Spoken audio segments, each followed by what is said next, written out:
Hello, and welcome on into my dining area. Rather than having you in my studio, I thought the light up here was better to be able to do a product review on this new kiln, small kiln that I got from Vevor. So if you're new here, my name is Danielle Turner Lawrence. I'm with Pine Lake Pottery, and I have a number of videos related to pottery, kiln openings, classes, product reviews. And I was sent this, it is called an electric melting furnace by Vevor. Now, I've gotten one of these from them before, and I'll link the actual video for that review in the description or up above if able. But the problem with that kiln was that it did not allow for temperature adjustments. It basically went from 0 to whatever you were firing at in a very short amount of time, which works great for things like raku or for even for luster firings, but a little bit more difficult for developing glazes. So they tell me that this one is adjustable. So I'm going to get this open. We're going to actually do a bisque fire. I had a lot of requests for just a simple bisque fire in one of these kilns. So we're going to try it with this. And then hopefully we can take that bisque piece and also do a glaze fire and test out kind of how this small kiln ramps up. So let's get it open so you can see what it looks like, and then we'll go from there.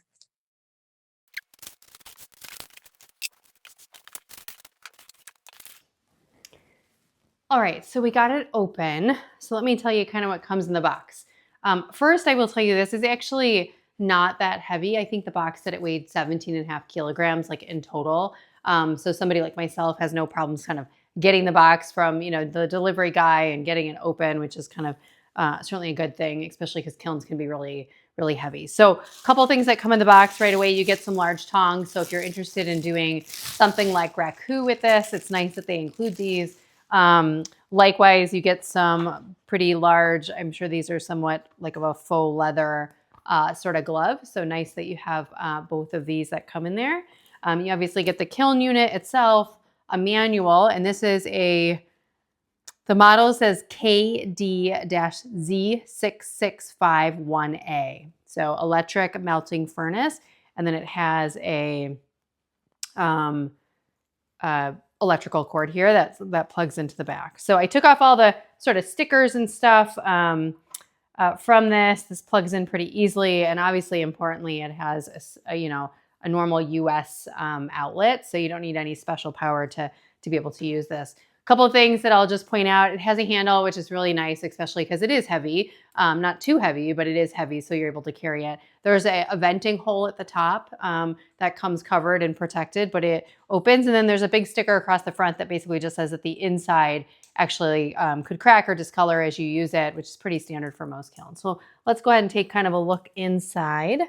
So assuming the dimensions are the same as the other one, it was about 5 by 6 inside. And it has a thermocouple here, which is what kind of senses the temperature. I will say, I think most of these buttons actually look the same.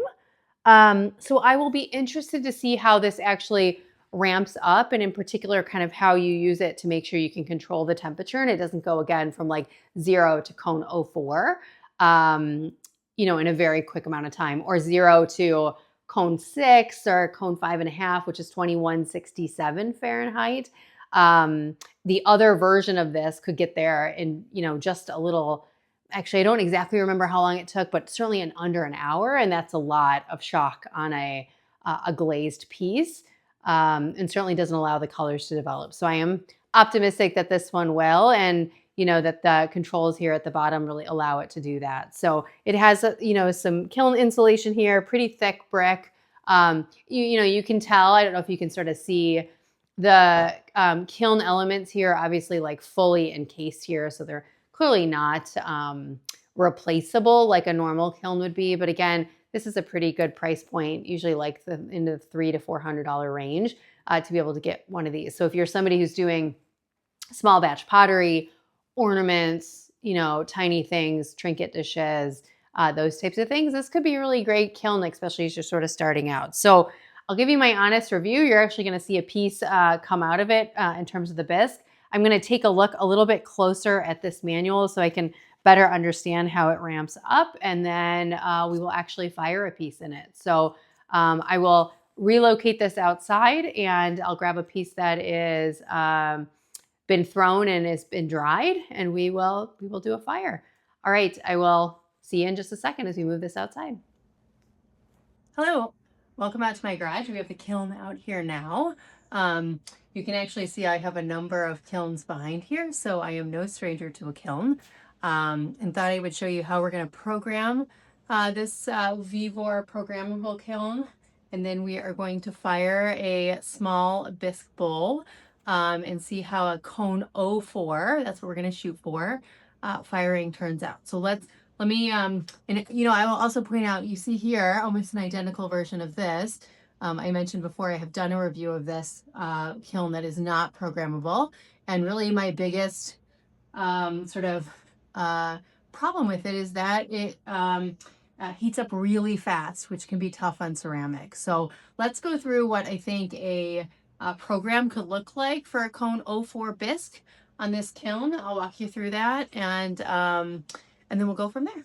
All right, so I have the instruction manual, very helpful actually. I spent a little bit of time looking. I'm going to close this for a second. We'll open it back up so you can show you what's inside and kind of why things are positioned the way that they are. But for the meantime, let me just close this. Okay, so first thing you do is turn it on. And I am unfortunately sitting on the ground because this is on some cinder blocks, and you should have it on something that is not flammable. And unfortunately, everything around me, including this table behind me, is wood, and so I want to make sure that nothing's going to catch fire. So, all right, I've got you scooted in here so you can see how I'm going to go ahead and program the kiln. I want to point out two things. The top number is the current temperature inside the kiln in Celsius, so it's currently 9 degrees Celsius. The bottom number is where the kiln is going to be going to, which is 1100 degrees Celsius, okay? That's currently the default. I haven't done anything. If I were to hit start right now, it would ramp up to 1100 degrees, which is what the prior kiln did that Vevor sent me. It allows us to program segments into the kiln to reach your temperature so you can do it in a much slower way. So I'll show you how you're gonna do that. You're gonna hold down the U for a long, maybe like 4 or 5 seconds, and it puts us into a programming mode. All right, so here you can see that it says segment 1. The blinking number is how many minutes it's going to be able to hold at that first segment. So I'm just going to start out with 20 minutes. Okay, and then the number below it, so to get to the number below it, you hit the U again, but just quickly, not a long pause. If you hit a long pause, you will have to restart the whole program over again. You're going to bring this down to the temperature that you want that first segment to be at.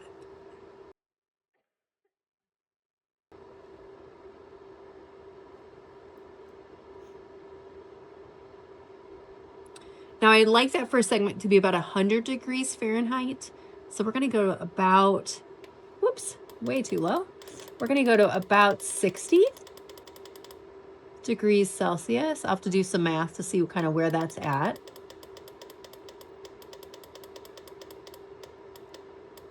Okay, and then once you're done with that segment, you hit the P, and it brings you to segment 2. And you're going to do that all the way up through the 9 segments that you want. And I'm going to go ahead and program this. I'll bring you back on camera just so I don't waste your time sort of hitting buttons here, show you what the program is, and then we'll talk about the firing. So let me show you what the segments look like. This first segment is for segment 1, 20 degree hold. We're going to do actually 35 degrees Celsius. All right. Segment 2, I'm going to run through the segment, so I'm going to hit the P button. Segment 2, 30-minute hold at 80 degrees Celsius. Segment 3, 15 minutes at 120. 4 is 15 minutes at 205. 15 minutes at 315. 15 minutes at 480. 10 minutes at 590. 10 minutes at 760. And then 5 minutes at 1040. Cone 04 is actually about 1060, depending on how quick the rise in temperature is. I'm going to short that a little bit because I know that these kilns actually run a bit hot. Okay, so we are going to go ahead and let me scoot you back a little bit here. Let me tell you about a couple other things. Okay, so first and foremost, make sure you don't put anything on top of the kiln. Just going to open this back up. All right, and let's just talk really quick about what's inside, and then we'll get it firing. So this is a Laguna B mix. This is a porcelainous stoneware just a tiny little bowl. It is bone dry, okay? It does not feel wet at all. It's really important that you don't have moisture in your pots when they're going into the kiln, especially something this small where steam isn't going to necessarily be able to get out very easily. Bisque, you don't need to worry. Bisque does not, really stick to anything. It doesn't have glass on it like glaze, so I don't need to be too cautious. It can actually hit the wall. I'm going to try not to put it right up against the wall. The other thing I wanted to talk about were my cones, okay? So cones help you decide how much heat work is happening in a kiln. And since we want to do a cone 04 kiln firing, that is my middle cone here. And then I have my guide cone and my guard cone. Okay, and that's really cones that are one above and one below, so you can get a sense of how much heat work your kiln did. Okay, keep in mind that as you go from 05 to 04 to 03, you're actually going higher in temperature. You can think about the zero that's in front of the cone number to be a negative. Okay, so -5, -4, -3. That's actually getting increasing in temperature. Okay, so the first cone that is going to melt is actually going to be your 05 cone. Okay, so currently if I put them in the kiln like this first one's going to melt and could impact what the 04 one does. So I want to make sure that they are going to face in a way where, and actually what I can do is just do this. Let me just switch these. They're going to melt in a way that makes sense for how you're setting them in your kiln. Okay, so this is my 03 here, 04 and 05. So the first one to melt is going to be my back one, so it doesn't hit anything. Okay, and then 04 should come down, and we hope 03 doesn't, but we know that this kiln sometimes fires hot. Okay, again, these aren't gonna stick to anything because there's not they're not going to a high enough temperature. But I'm going to put them in a way that they're also not going to stick to anything in the kiln or hit anything in the kiln. Okay, so I'm going to put them right there in terms of what that looks like. And I run into problems where I put things too close because this actually kind of gets pushed in a little bit here. So we want to make sure that that's not going to hit them either. Okay, so we're going to close this up.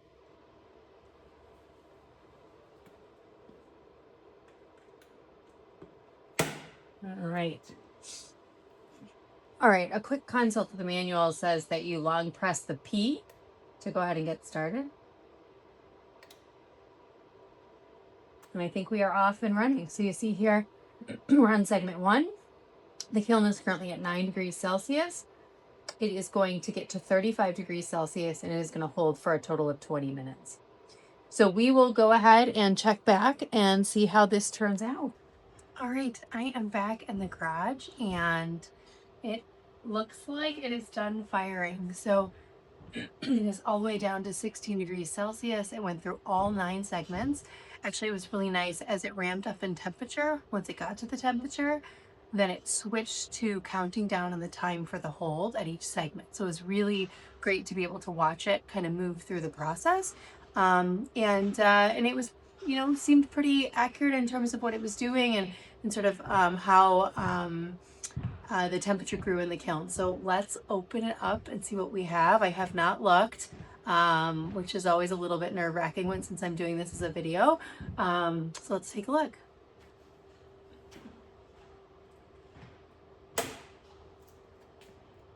You can see first. All right, take a look. Okay, all right. Definitely some learning here. So let me pull this first. All right, this is our cone pack.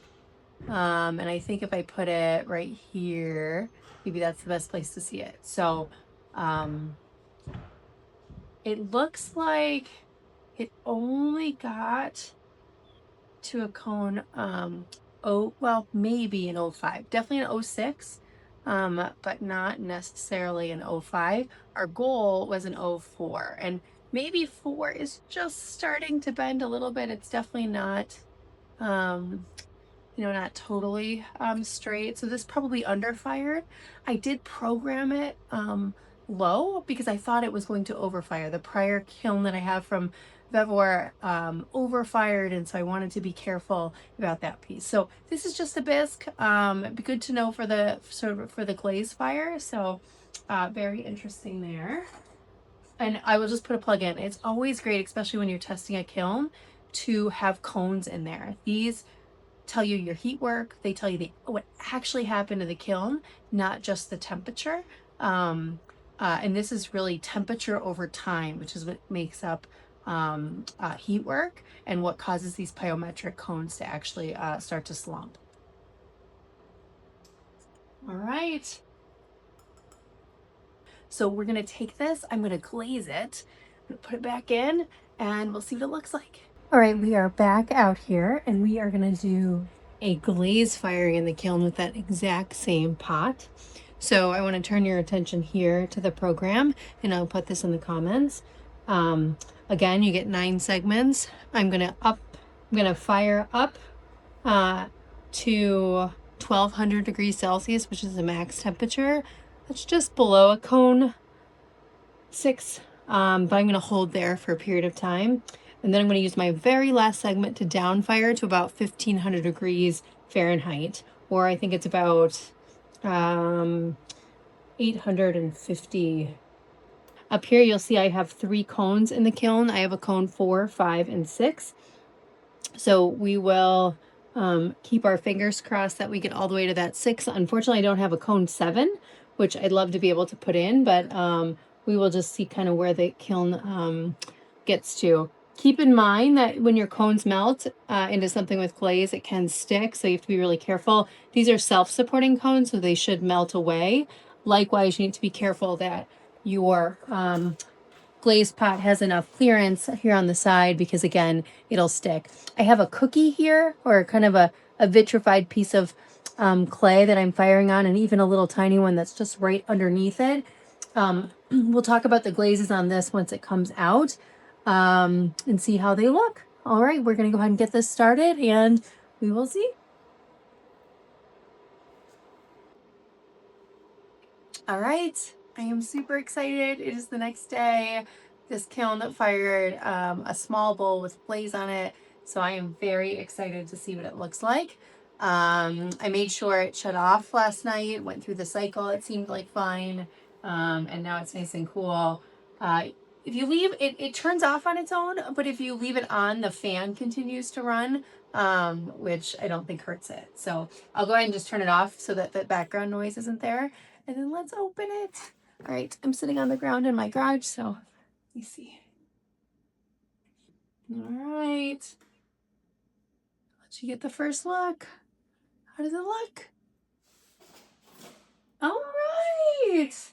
All right, so I'm always happy in tests like this that nothing exploded, right? So nothing exploded.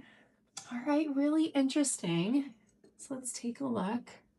I'm gonna put this here for a second, and then let's look at this stuff. So this is one of the little cookies I fired it on, just to make sure it didn't stick to the bottom. Okay, and so I don't know if you can see these. Very interesting. So the first thing I can tell you 100% happened is I misordered my cones, because this middle one shouldn't be stuck standing when the ones around it are actually slumped over. So let me take a look with my glasses on, because that's probably what happened before, and tell you. Yep, that's exactly what happened. So thankfully they didn't touch each other, so it doesn't really matter that they're out of order. But just for sake of understanding, cone 4 is here, slumped, definitely got to a cone 4, well over a cone 4. Cone 5 looks perfect, and I don't know if you can see that. Cone 5 looks like it is a perfect cone 5 firing. And then cone 6 started to melt. So probably a hot cone 5, maybe a early cone 6. So pretty good for what the firing is. It only goes to 1200 degrees Celsius, which is a bit under a cone 6. So not at all surprised. So it must have been pretty accurate, which is pretty awesome. All right, let's look at the bowl. And I will put what the bowl looked like prior to being fired, so you can see kind of what the glaze application looks like. But this is 3 coats of honey flux, inside and out. And then I put a very small band of blue midnight. Both of those are Amico glazes. And then a teeny bit more of that Amico honey flux on top. I was really careful. I wanted it obviously to have some movement, but I also did not want to have this thing sort of run all over the kiln, not kind of knowing what it was going to do. So looks great. I don't see any glaze imperfections. The bottom did only get 1 coat, so kind of see that. So it looks great. So let me I'll set that there for right now, and I'm just gonna turn the camera a little bit towards myself. Well, that's really close. Let's just talk a little bit about the pros and cons of this kiln. All right. A huge pro is that it plugs into a regular 110-volt outlet. Okay. You cannot get, you can see my larger kilns in the back here. One of those, obviously, not only are the kilns much more expensive than something like this, which is like $300-400. But the wiring to get done for those by an electrician is upwards of 1,000. And that assumes that you're able to have that amount of energy sort of coming into your house. Okay. And then obviously, again, like the price is different. Something like a kiln like this one here, is probably upwards of like 2,000.